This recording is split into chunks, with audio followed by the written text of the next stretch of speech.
Maqaa Abbaa, kan Ilmaa, kan Hafuura Qulqulluu sadan Waaqayyo tokko. Ameen. Maqaa Abbaa, kan Ilmaa, kan Hafuura Qulqulluu sadan Waaqayyo tokko. Ameen. Maqaa Abbaa, kan Ilmaa, kan Hafuura Qulqulluu sadan Waaqayyo tokko. Ameen.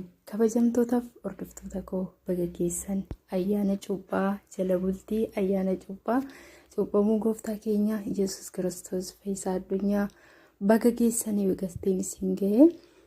Egaa faarfannaa ayyaana cuuphaa tokkoon walaloo isinii dubbisa. Isin immoo haga dhumaatti dhaggeeffadhaa, laayik, sheer godhaa. Galatooma hundi keessanuu sagalee waaqayyooti jechuudha.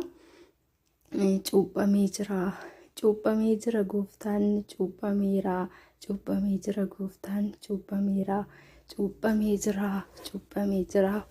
Waggaa 30ffaatti laga Yordaanositti gooftaan cuuphameera harka Yohaannisitti.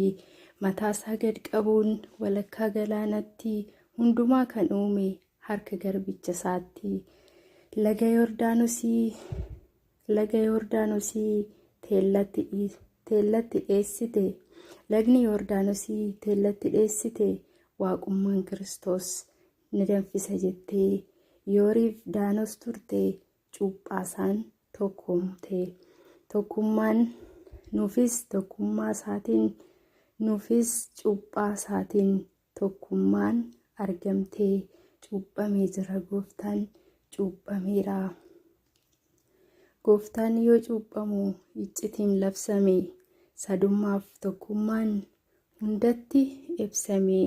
Hafuurri qulqulluun bu'ee bifa gugeen abbaanis dubbatee ilma koo jechuun cuuphamee jira gooftaan, cuuphamee jira. Garbummaa balleessuuf seexanni kan barreesse, xalayaa barootaa addaan mallatteesse, cuuphamuu isaatiin nurraa barbadeesse, ijoollee isaa hundaa bilisa nu baase. Cuuphamee jira gooftaan, cuuphameera, cuuphamee jira gooftaan, cuuphameera, cuuphamee jira, cuuphamee jira jedha. Amiin. Waaqayyo sagalee jireenya bara baraanii nu haa dhageessisu.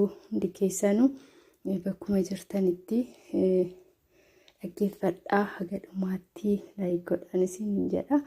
Egaa ayyaanni cuuphaa ayyaana gaarii, ayyaana gammachuu, ayyaana fayyinaa nuuf haa ta'u. Hunda keenyaafuu warreen biyya ambaatti argamtanillee, warreen biyya keessa jirtanillee deebiin bagattiin isin ga'e isiniin jechuun barbaada. Ayyaana cuuphaa egaa gooftaa keenya fayyisaa addunyaa Yesuus Kiristoosiin laga Yordaanositti harka Yohaannisiin cuuphamee nutillee akka cuuphamnu nu taasisee jechuudha.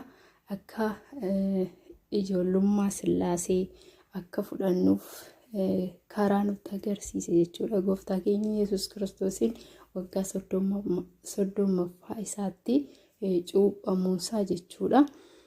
Egaa akkasumallee xalayaa Addaamiif Yohaaniif barreeffamee laga Yordaanos jalatti kan awwaalame isa san